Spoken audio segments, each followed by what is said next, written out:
2024 का एमपीपीएससी ने जारी किया है, उस सिलेबस के अंतर्गत प्राचीन, मध्यकालीन और आधुनिक इतिहास के अलावा उन्होंने एक नया खंड जो है हमारे सिलेबस में ऐड कर दिया है और उसकी हेडिंग है संकल्पना एवं विचार। क्या हेडिंग है उसकी? संकल्पना एवं विचार। ठीक है, के अंतर्गत कई सारी चीजों को उन्होंने सम्मिलित किया है। दोस्तों, एक बात मैं आपसे एकदम स्पष्ट तौर पर कहना चाहूंगा कि ये जो भारतीय इतिहास के अंतर्गत नया खंड जुड़ा है ना, ऐसा नहीं है कि इनके बारे में पहले हम नहीं पढ़ते थे या इनके विषय में उतना हम तवज्जो नहीं देते थे। ठीक है, बल्कि सच्चाई तो ये है कि इनके बारे में हम पहले भी अपने अध्ययन में रखते थे इन चीजों को।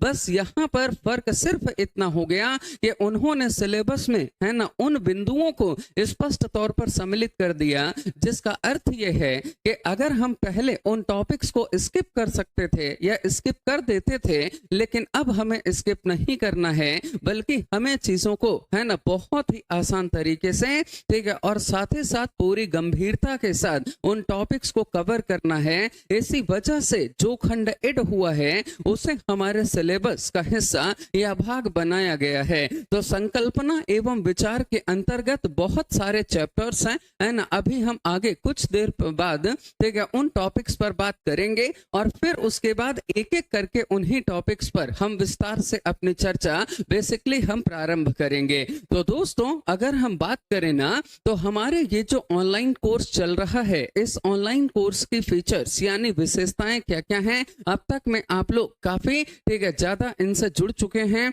है ना। इन सभी विशेषताओं या फीचर्स का आप लोग नियमित तौर पर, ठीक है, लाभ उठा पा रहे हैं। ठीक है, आप लाभान्वित हो रहे हैं, बहुत अच्छी बात है। साथ ही साथ आप लोग अपने दोस्तों को भी जरूर सूचित करें इस कोर्स के साथ, वो भी जुड़ें और ये जो लाभ हैं वो उन तक भी पहुंचे। ठीक है, यही हमारी पहली प्राथमिकता बेसिकली रखी गई है। तो प्रत्येक क्लास की जो पीपीटी या पीडीएफ है वो आपको ठीक यहाँ पर उपलब्ध होती है। टॉपिक वाइज या यूनिट वाइज एमपीपीएससी के पुराने पेपर्स, प्रीलिम्स प्लस मेंस, और साथ ही साथ जो टीचर हैं वो अपने सब्जेक्ट से संबंधित आपके सामने प्रश्न रखते हैं। उन प्रश्नों को आप लिखते हैं, आप भेजते हैं और टीचर उन प्रश्नों को चेक करता है ना। और लाइव क्लास के बाद वीडियो जो है हमारा ये रिकॉर्डेड फॉर्म में उपलब्ध रहता है ना। और जो कि बेसिकली कोर्स की जब तक वैलिडिटी है ये तब तक वीडियो आप देख पाएंगे, और जैसे ही कोर्स की वैलिडिटी समाप्त होगी उसके पश्चात, ठीक है, आपके जो वीडियोस हैं है ना वो शो होना यहाँ पर बंद हो जाएंगे। तो दोस्तों, इन बेसिक चर्चा के साथ अब हम आ चुके हैं कि हमारा जो सिलेबस है 2024 का, उसके अंतर्गत भारतीय इतिहास में क्या क्या जोड़ा गया है ना, उसी पर हम लोग विस्तार से अब चर्चा करने वाले हैं। तो उन्होंने इतिहास में किया क्या कि एक टॉपिक उन्होंने जोड़ दिया है, जो टॉपिक है संकल्पना एवं विचार। कौन सा टॉपिक जोड़ा है उन्होंने? संकल्पना एवं विचार वाला ये जो टॉपिक आप देख पा रहे हैं है ना, इस टॉपिक को उन्होंने एक बेसिकली सिलेबस में रखा है। अब संकल्पना एवं विचार अपने आप में एक बहुत बड़ी अवधारणा है प्यारे विद्यार्थियों, क्योंकि इसके अंतर्गत ना बहुत सारे टॉपिक्स या बहुत सारी विषय वस्तु है ना। जब आप इन विषय वस्तुओं का अध्ययन कर लेंगे तब जाकर संकल्पना एवं विचार ये जो बड़ी अवधारणा है ये पूरे तरीके से जाकर ये हमें समझ में आती है ना। तो अगर हम बात करें तो संकल्पना एवं विचार के अंतर्गत सबसे जो पहला टॉपिक यहाँ पर मेंशन किया गया है वो है प्राचीन भारतीय ज्ञान परंपरा। क्या टॉपिक है हमारा? प्राचीन भारतीय ज्ञान परंपरा। इस टॉपिक को सिलेबस में रखा गया है। दूसरा, अगर हम देखें तो भारतवर्ष है ना, इस शब्द को यहाँ पर रख तो दिया गया है। ये शब्द हमें देखने में एक्चुअली बहुत छोटा सा लग रहा है, लेकिन जब हम भारतवर्ष की अवधारणा, उसके कॉन्सेप्ट को जब हम समझना शुरू करते हैं या भारतवर्ष पर जब हम विस्तार से चर्चा प्रारंभ करते हैं तो इस सेगमेंट से बहुत सारे प्रश्न निकल कर सामने आते हैं। उन सभी प्रश्नों को डील करता हुआ मैं आपके साथ चलूंगा और हमारा ये प्रयास होगा कि ये जो नया खंड भारतीय इतिहास का जुड़ा है ना, इस नए खंड से अधिक प्रश्न आप सही कर पाए, है ना। क्योंकि देखिए 100% चीज इस संसार में कुछ होती नहीं है ना। मैं 100% का दावा नहीं करता, लेकिन हाँ ये अवश्य है कि पूरा ठीक है इस भाग को पढ़ने के बाद इतने सक्षम आप हो जाएंगे कि 95 to 97-8% तक आप जो प्रश्न है ना वो आप बना पाने में सफल होंगे, ऐसा मेरा मानना है। तो संकल्पना एवं विचार के अंतर्गत सबसे पहला टॉपिक कौन सा है? प्राचीन भारतीय ज्ञान परंपरा। दूसरा टॉपिक है भारतवर्ष, है ना। और फिर उसके बाद तीसरा जो टॉपिक है वो दिया गया है वेद, है ना। अब आपको पता ही है कि जो वेद हैं है ना, ये हमारे देश के प्राचीनतम ग्रंथ हैं, है ना। इनकी कुल संख्या हमें 4 दिखाई पड़ती है। इन सभी वेदों की अपनी क्या क्या विशेषताएं हैं, है ना, उन सभी विशेषताओं को हम लोग ध्यान में रखते हुए पढ़ेंगे। वेद किसे कहा जाता है, ठीक है, क्योंकि ग्रंथ तो बहुत सारे हैं, लेकिन उन सभी ग्रंथों में किस ग्रंथ को वेद कहा जाए, है ना, ये भी हम समझेंगे। और साथ ही साथ प्रत्येक वेद की जो मूलभूत विशेषता है कि प्रत्येक वेद में ठीक है क्या क्या लिखा गया है, किस वेद से किस संबंध में हमें जानकारी प्राप्त होती है, उस पर हम लोग विस्तार से बेसिकली चर्चा करने वाले हैं। फिर उसके बाद हमारी चर्चा उपनिषद पर होगी। उपनिषद भी ये हमारे दार्शनिक और धार्मिक ग्रंथ हैं, है ना, जिनकी संख्या आपने पढ़ी ही होगी कि तकरीबन कुल 108 उपनिषद हैं। और उन 108 उपनिषदों में से तकरीबन 12 उपनिषद ऐसे हैं जिन्हें ऑथेंटिक या प्रमाणिक माना गया है। तो कौन कौन से उपनिषद महत्वपूर्ण हैं और किस उपनिषद से किस प्रकार के प्रश्न आपके एग्जाम या परीक्षा में पूछे जाते हैं या पूछे जाने की संभावना है, उन सभी ठीक मुद्दों को हम एक साथ कवर करके चलेंगे।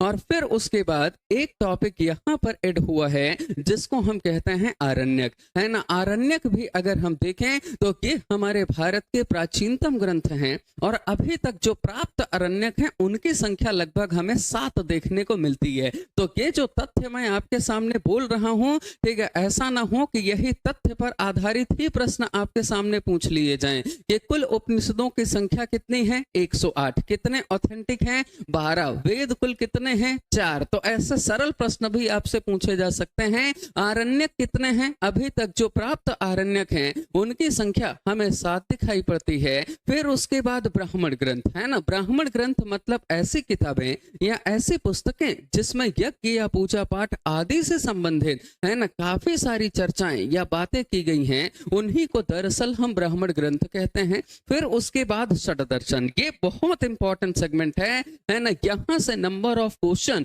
ठीक है, हर एग्जाम में जिन जिन सिलेबस में भी या जिन जिन परीक्षाओं के पाठ्यक्रम में बेसिकली ये वाला खंड मेंशन है ना, यहाँ से एग्जाम में बहुत प्रश्न आते हैं। किस टाइप के प्रश्न आएंगे और किस तरह से वो आपको उलझा सकता है, इन सभी बेसिक मुद्दों पर हमारी बेसिकली विस्तार से यहाँ पर चर्चा होने वाली है। और सभी दर्शनों का अध्ययन करने के पश्चात, है ना, एक तो फायदा ये होगा कि आप प्रश्न जो आपके एग्जाम में आएगा उसको आप कर पाने में सफल होंगे। और दूसरी सबसे महत्वपूर्ण विशेषता इस टॉपिक की ये रहेगी कि इस पूरे टॉपिक को पढ़ने के बाद ना आपके सोचने समझने का नजरिया, आपके व्याख्यान देने का तरीका और लोगों के साथ बातचीत करने का जो माध्यम है वो पूरी तरह से परिवर्तित हो जाता है। यही षड दर्शन के सबसे मूल विशेषता बेसिकली हमें देखने को मिलती है। तो षड दर्शन मतलब 6 दर्शन। वैसे भारतीय दर्शन के अंतर्गत कुल मिलाकर 9 दर्शनों को शामिल किया गया है,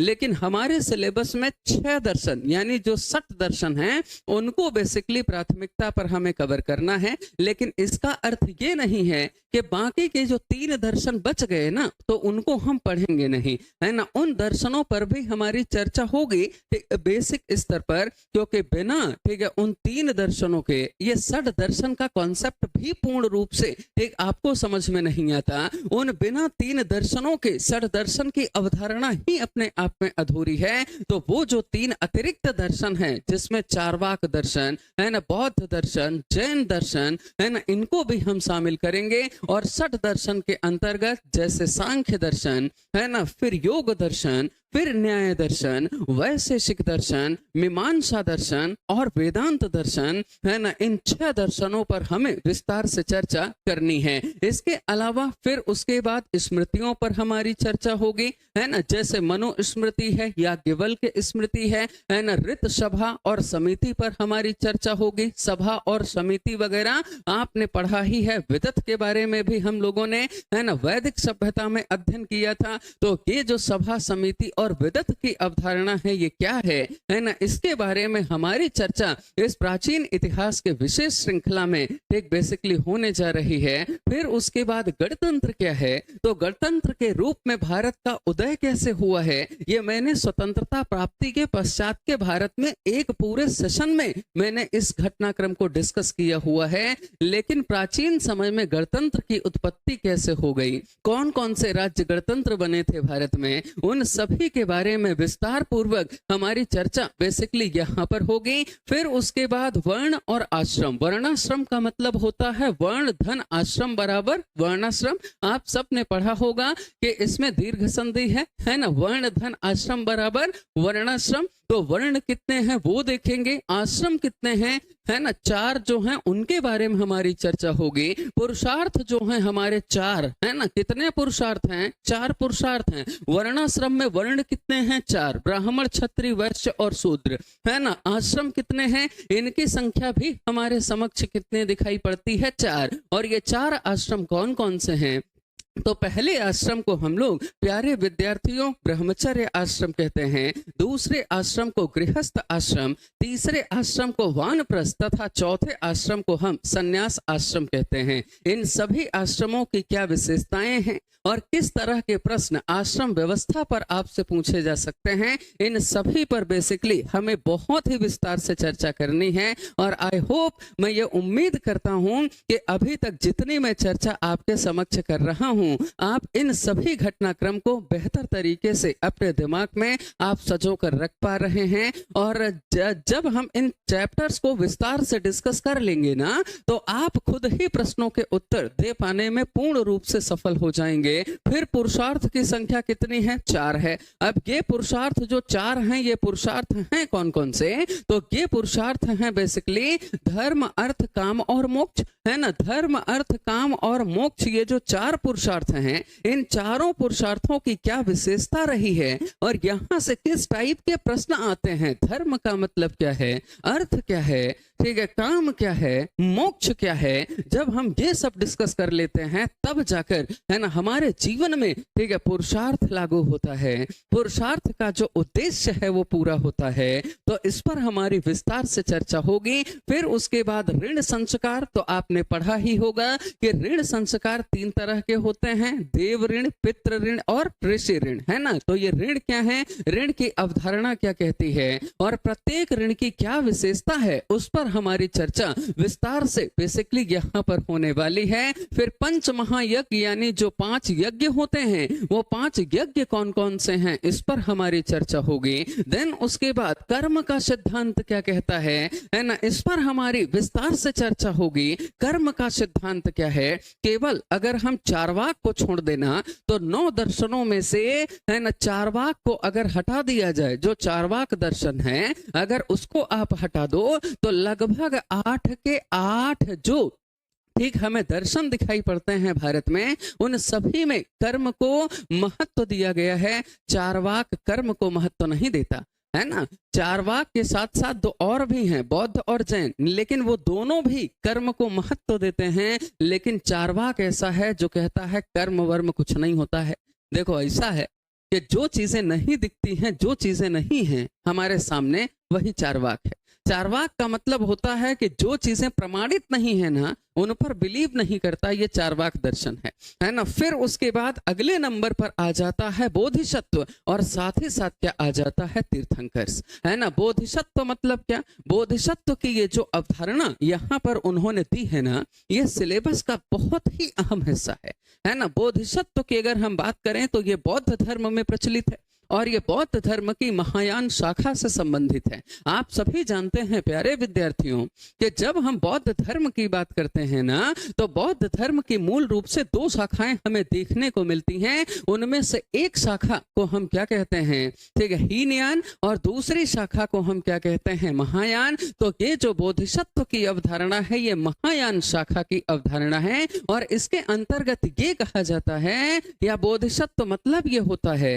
कि जिस प्रक्रिया से लोगों ने, ठीक है, लोगों ने तप करके या ज्ञान अर्जित करके, ठीक है, निर्वाण को प्राप्त किया है, अब उसके क्या क्या तरीके हैं जब वो और लोगों को बताते हैं, तो इसी को हम बोधिसत्व कहते हैं, है ना। जैसे कि आपने, ठीक है, बहुत सारे नाम सुने होंगे बोधिसत्व में, जैसे मैत्री वगैरह, ठीक है, आ जाते हैं। ठीक है, मैत्री को अवतरित बुद्ध भी कहा जाता है। जो आने वाले बुद्ध हैं उनका नाम क्या होगा, ठीक है, मैत्री होगा। तो बोधिसत्व का मतलब ये होता है कि बेसिकली जिन प्रक्रियाओं को फॉलो करते हुए उन लोगों ने ज्ञान प्राप्त की, है ना, उन्हीं प्रक्रियाओं और प्रोसेस को आम लोगों से शेयर करना बोधिसत्व है। और फिर उसके बाद आ जाते हैं तीर्थंकर। और तीर्थंकर क्या है,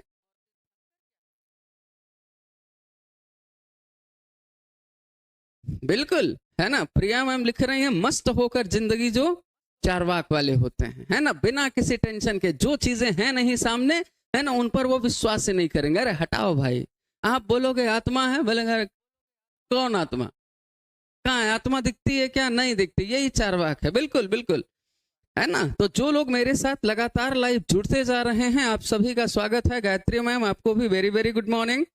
आशीष, very very good morning. Priya ma'am, very very good morning. सभी का स्वागत है। और जो लोग अभी अभी जुड़ रहे हैं, आप सभी का भी इस ऑनलाइन सेगमेंट पर बहुत बहुत स्वागत है ना। और आज हम लोग एक भारतीय इतिहास के एक ऐसे बिंदु पर चर्चा करने के लिए एकत्रित हुए हैं जिसको मध्य प्रदेश लोक सेवा आयोग ने सिलेबस में पहली बार स्पष्ट रूप से मेंशन किया हुआ है ना। ऐसा नहीं है कि इनके बारे में हम पहले पढ़ते नहीं थे, हम पढ़ते तो इनके बारे में पहले भी थे। क्या वेद और उपनिषद, आरण्यक, ब्राह्मण ग्रंथ नहीं पढ़ते थे क्या, हम पढ़ते थे। बस फर्क सीधा सा यहाँ पर इतना सा है कि अब सिलेबस में लिख दिया। इसका मतलब है कि आप उन टॉपिक्स को स्किप नहीं कर सकते हैं, क्योंकि अब उनका मानना है कि ये महत्वपूर्ण टॉपिक्स हैं और आपको इन सब का अध्ययन बेसिकली करना ही होगा। तो तीर्थंकर पर हम लोग बात कर रहे थे। तो तीर्थंकर मतलब क्या है ना, तीर्थंकर मतलब होता है जैन धर्म में, है ना, जो जैन धर्म के भगवान होते हैं, या फिर हम कहें कि जैन धर्म के जो प्रवर्तक होते हैं, उन्हीं को हम तीर्थंकर कहते हैं। कुल मिलाकर कितने तीर्थंकर हुए हैं, 24 तीर्थंकर हुए हैं। और मैंने आपको जैन धर्म पढ़ाते समय भी इस बात को एकदम मेंशन किया था कि जब तीर्थंकरों की एक श्रृंखला शुरू हुई, तो एक श्रृंखला में अधिकतम 24 तीर्थंकर ही हो सकते हैं, ठीक है, 25वां तीर्थंकर नहीं होगा, है ना। 24 तीर्थंकर ही होंगे और वो पहली श्रृंखला पूरी हो चुकी है ना। इसका मतलब है कि अब जो आने वाले तीर्थंकर होंगे, है ना, उनकी गिनती पहले नंबर से अब की जाएगी। वो 25वें नंबर के तीर्थंकर नहीं माने जाएंगे। ये जैन परंपरा का मूल कॉन्सेप्ट है, जिसको मैंने जैनिज्म के अंतर्गत आपको यहाँ पर बताया था। तो बेसिकली इंडियन हिस्ट्री यानी कि भारत के इतिहास के अंतर्गत, है ना, प्राचीन इतिहास यानी एंशिएंट हिस्ट्री वाले सिलेबस में या सेगमेंट में इन खंडों को थोड़ा सा जोड़ दिया गया है ना। आप ये कहिए कि एंशिएंट हिस्ट्री ही पूरी ऐड हुई है, ना ना, एंशिएंट हिस्ट्री में कुछ टॉपिक ऐड हुए हैं। और क्या टॉपिक ऐड हुए हैं, यहाँ पर मैंने आपके समक्ष जो है ना, वो बेसिकली यहाँ पर स्पष्ट किया है मैंने। और मैं उम्मीद करता हूँ कि अभी तक जो सिलेबस पर मैंने आपके साथ चर्चा की, या सिलेबस पर मैंने आपके साथ जो डिस्कशन किया है ना, ये डिस्कशन आपको निश्चित तौर पर समझ में आया होगा। एक ओवरव्यू दे दिया, है ना, एक ब्रीफ इंट्रो आपको पहले ही क्लास में मैंने आपको दे दिया। कई सारे ऐसे फैक्चुअल प्रश्न होंगे जिनको आप केवल और केवल इस ब्रीफ एक स्टोरी से ही उन प्रश्नों के उत्तर दे पाने में सक्षम होंगे। तो एक बार आप सभी लोग अपनी, ठीक है, जो सहमति है या अपनी प्रतिक्रिया है, वो आप प्रकट कीजिए कि अभी तक हम लोगों ने जितनी भी चर्चा की है, क्या वो चर्चा आप तक पहुंच पाई है ना, अल्ले पल्ले कुछ पड़ा है, आप समझ पाने में उसको सक्षम हुए हैं। अगर हाँ, तो फिर हम अपनी चर्चा को यहां से आगे कंटिन्यू हम करवाते हैं।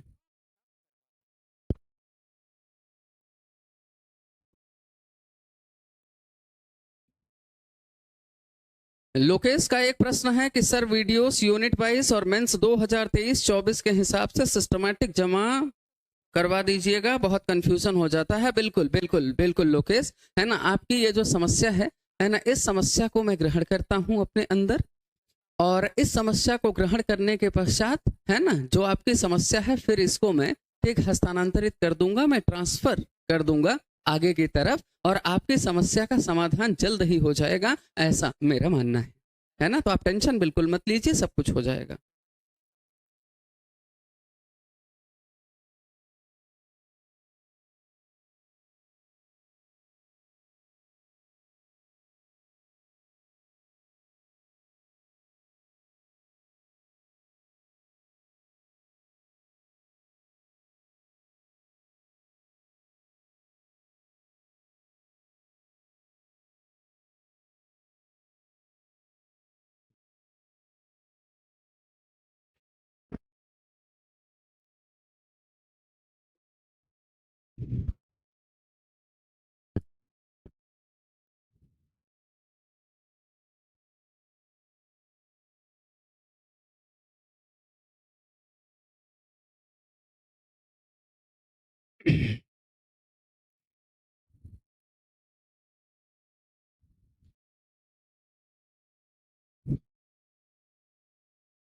बिल्कुल बिल्कुल पूजा मैम, न्यू सिलेबस के हिसाब से जो वीडियो हैं और पीडीएफ हैं उनको ठीक अरेंज करवा दिया जाएगा। आप बिल्कुल चिंता से मुक्त हो सकते हैं। मैंने आपकी समस्या को फिर से एक बार ग्रहण कर लिया है, और जो भी होगा मैं आगे स्थानांतरित कर दूंगा, और जल्द ही समस्या का समाधान होकर आपके समक्ष, है ना, वो स्पष्ट हो जाएगा। चलिए दोस्तों, तो अब हम लोग बढ़ते हैं आगे। मैं आप लोगों के जवाब एकदम देख पा रहा हूं कि जितनी भी बेसिक चर्चा मैंने आपके समक्ष की है ना, वो बेसिक चर्चा आप लोगों को समझ में आ चुकी है। तो अब हम ठीक है अपने टॉपिक पर आ जाते हैं, और जैसा कि संकल्पना एवं विचार के अंतर्गत, है ना, बहुत सारे टॉपिक्स हमने देखे, उन्हीं में से सबसे पहले हम लोग जिस टॉपिक पर बेसिकली चर्चा करने जा रहे हैं, ये टॉपिक होगा प्राचीन भारतीय ज्ञान परंपरा। तो आखिर ये प्राचीन भारतीय ज्ञान परंपरा क्या रही